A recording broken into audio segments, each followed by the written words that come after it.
today I want to talk about two tried and true blogging strategies. I have done both of these extensively and I will tell you how to do them together. So let's kick off. The first one is what I call the rank and bank. That's just my coining of the concept.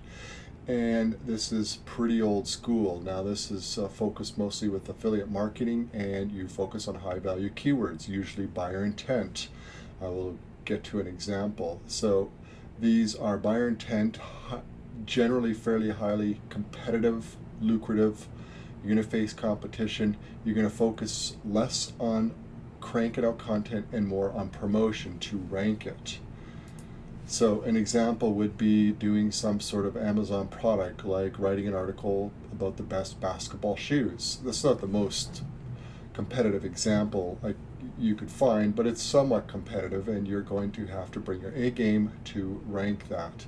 And that's going to require some outreach, promotion, link building. I'm not going to get into all your link building options. It's not really an MO I do a whole lot of, but they're out there. You can read them. You can get all the info for free. So alternatively, you could go after high traffic keywords.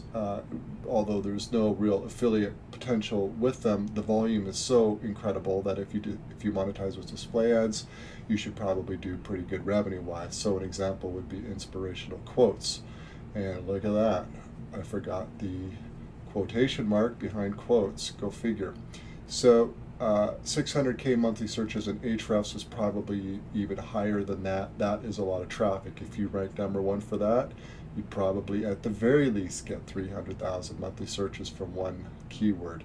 That's pretty unusual. But your revenue per thousand visitors wouldn't be high because there's really no commercial viability to that keyword, but you would earn some ad revenue, and because of the volume it would probably add up to be quite a bit.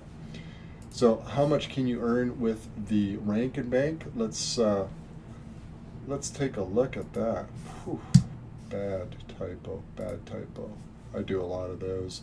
Okay, let's take a look at the example of best basketball shoes. All right, I checked in Ahrefs, 15,000 searches a month. Let's assume you rank #1 for that. And we have to assume here that you would get 12,000 visitors from the 15,000 visitors. Let's also assume that of those 12,000 visitors, 3.5% would click through and buy something, and your average commission would be $5. Lots of assumptions here, all right? You can change the numbers. I think it's more or less within the ballpark of what would happen. So we put that all together, you end up with a monthly revenue from that one keyword of $2,100. So that's pretty good. All right, that's quite good. But let's go to the extreme. Let's talk about best diet pills. All right, now good luck ranking for this. This has got to be one of the most lucrative keywords out there. I mean, we're in the weight loss nation now, and then to even dive deeper into the gutter, we're into the pills within the weight loss nation. Lots of people want to rank for this stuff because this stuff sells for like crazy money, conversions are high, so on and so forth. So that actually gets 12,000 monthly searches according to Ahrefs. Let's assume you get 9,000 visitors, 4% conversion rate. You probably would maybe even get higher than that, but let's say 4%. Commission of $40 per. You could probably find stuff with higher commissions on that. You put it all together, you're looking at $14,400 per month. I have a hunch if you manage to rank #1 for best diet pills, it's going to be a lot more money than that, even if you're just an affiliate. If you're actually selling the stuff, it would be incredible. So let's move on here. Let's talk about option number 2. Let's just make that easy to read so we know where we are. Option number 2, target low competition, easy to rank keywords. So now we're doing the exact opposite, and we are going for keywords in volume with little competition. Most of them are going to have low or no buyer intent, hence not much competition. And it's really only effective if you publish large volumes of content, as in a lot of articles. All right, so monetizing this, because there's not a lot of buyer intent behind it, you're really focusing on display ads, However, there are some low competition buyer intent keywords. Let's take, for example, best basketball sneakers for men with big feet. Okay, that's really, there you go. You want a long tail? There's a long tail. Search volumes probably very, very low. Although if you rank for it, you probably would get some traffic for it, and you'd probably get a little bit of that traffic would click through and buy. And I think your traffic would be very focused. I mean, someone who's got looking for basketball sneakers and they have big feet, and you have an article that really delivers on that, and your conversion rate would probably be pretty good. Okay, now I want to caveat this strategy, this crank and bank. Okay, that in no way, I in no way convey that you publish garbage content, right? We're not talking spun content. We're not talking garbage, illegible, lousy content. It's also be good content. It's just you're going to go for the lower competition keywords, and you're going to publish in volume, right? So you're not going to focus your time or money on building links and outreach and promotion. You can certainly do some of that, and you can do it, as quickly as you can, and try to minimize your effort in that. But some of it's going to help, no question. I don't care to do it, so I don't do it. But I'm not one to tell you that's not effective. It's very effective. I just don't care to do it. All right. So let's talk about an example. Article like the benefits of aluminum. All right. Little bit of buyer intent behind that. You get a keyword difficulty score in Ahrefs of 2 out of 100, so it's almost as easy as it gets.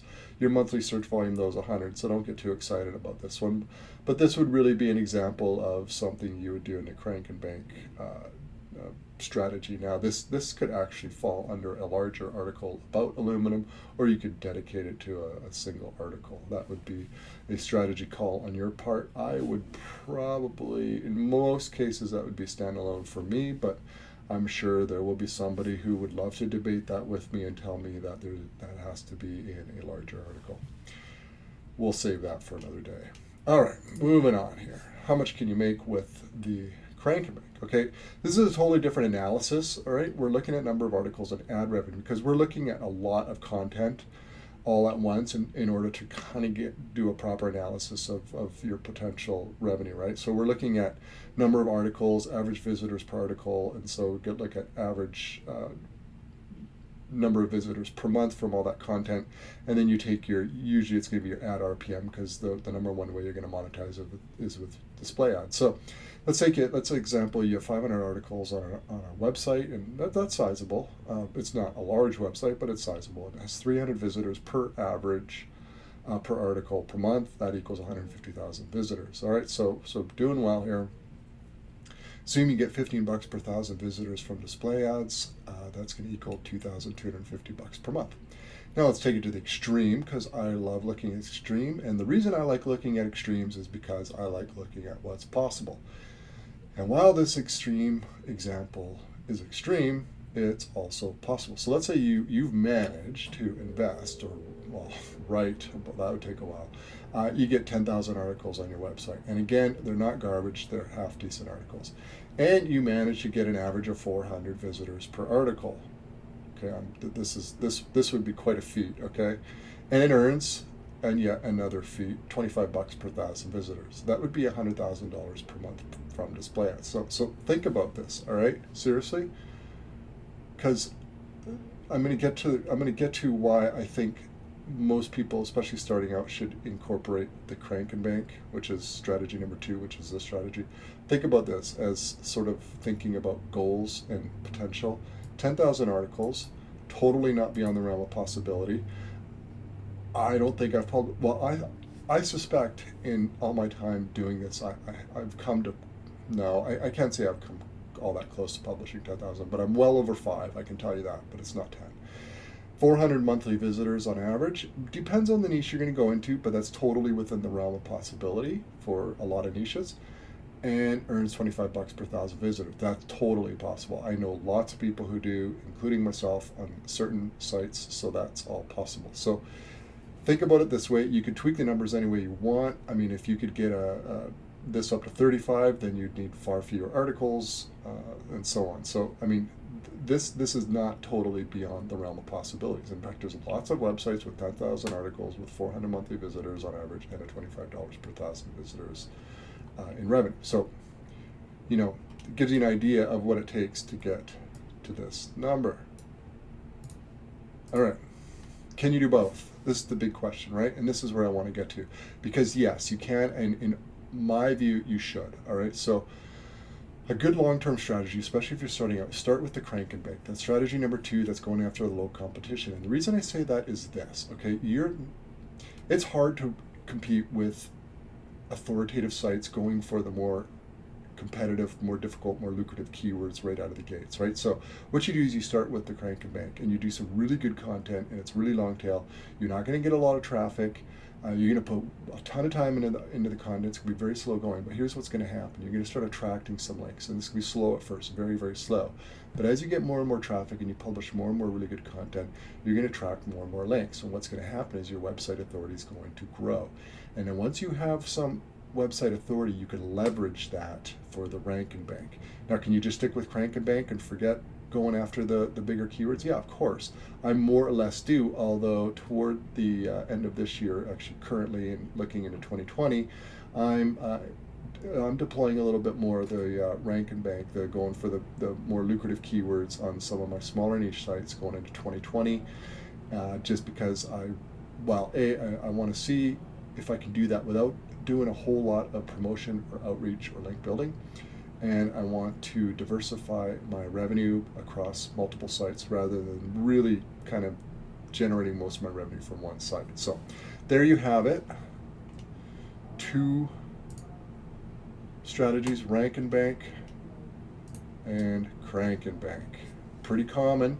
You can do both in the long run. I suggest start with crank and bank, but hey, if you know how to build links and you're really good at it, and you know how to get sites ranking out of the gates, and you're not interested in publishing a lot of content, who am I to tell you not to do that? Thanks for watching.